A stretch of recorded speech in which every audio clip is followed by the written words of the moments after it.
So how do you work out your sweat rate and why should you? So when you exercise, you lose fluids through sweat and water vapour in the air that you breathe out. And it's really important that you're replacing these fluids to avoid dehydration and also to avoid overhydration, which can be potentially fatal. So when you're planning for an event or a competition, it can be a very useful thing to do to work out your sweat rate. It allows you to know what volume of sweat you're losing in any given period and under certain conditions. So, for example, how much you're losing per hour running in a hot summer environment. You can then work out the sweat rate for different temperatures, and this will help you with planning your hydration strategies for various events.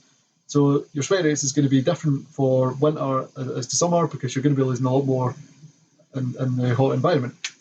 So if you download the sweat rate template sheet in the resources tab, and this will allow you to work it out easier, I'm going to walk you through the process with an example in this video so you're knowing what to do. So the first step is working out what your weight is before you exercise. So to do this, you want to use digital scales to give you the most accurate result, and this should be in as little or no clothing as possible. So it's important that when you reweigh yourself, you are in exactly the same conditions as before and using the same scales to ensure accuracy. So for this example, the weight is going to be 72.57 kilos. So step 2 is your weight after exercise. So as mentioned previously, this should be done in exactly the same conditions as before. So if you were just in your underwear, then you should be in your underwear for step 2. And ideally, you should do it with no clothing on because this is the most accurate. And when you do reweigh yourself, you want to towel dry, you want to make sure you've got as little sweat on as possible. You want basically nothing sweat-wise. You want to wipe it all off to make sure that you know exactly what you're losing in sweat. So the example for this one, we've lost down to 71.66 kilos. So step 3, you want to work out the amount of weight that you've lost. So for this example, the weight lost is 910 grams. Step 4, you want to record how much fluids you've drank during the exercise. So in this case, it's going to be 500 mils, which works out as 500 grams.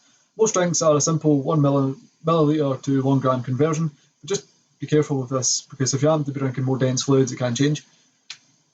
Step 5, this only applies if you went to the toilet during your exercise. Usually this step won't be necessary, but it's important that you're measuring your urine output if you do go to the toilet.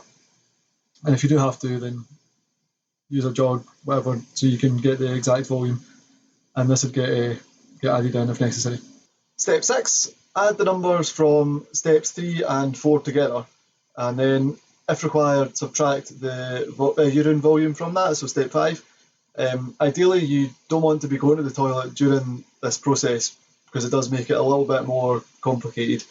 But if you need to, then subtract that from numbers 3 and 4 when you've added them together. And this is going to give you your sweat rate for the full session. Step 7, this is to work out what your sweat rate is per hour. So divide the number you got in 6 by how long you exercised for. So for example, if you exercised for 1 hour, you want to divide it by 1. If you exercised for half an hour, it would be 0.5. If it was 45 minutes, it's 0.75, etc., etc.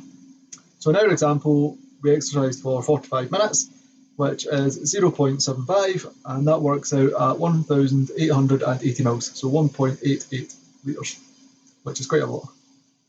So with this data, you can then work out how much you should be consuming in order to be well hydrated, and ideally it should be around 80% of the fluids you lost. So in the example case that we're using here, you should be consuming around 1.5 litres per hour. And it's also worth taking your sport into account with regards to if you're actually able to consume this amount of fluids.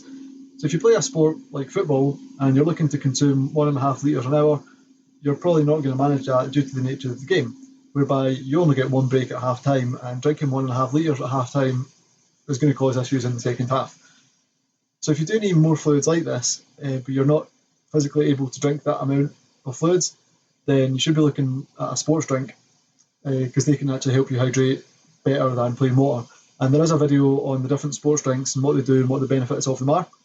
So if you check that out, and that will help you with creating a little plan with regards to your hydration.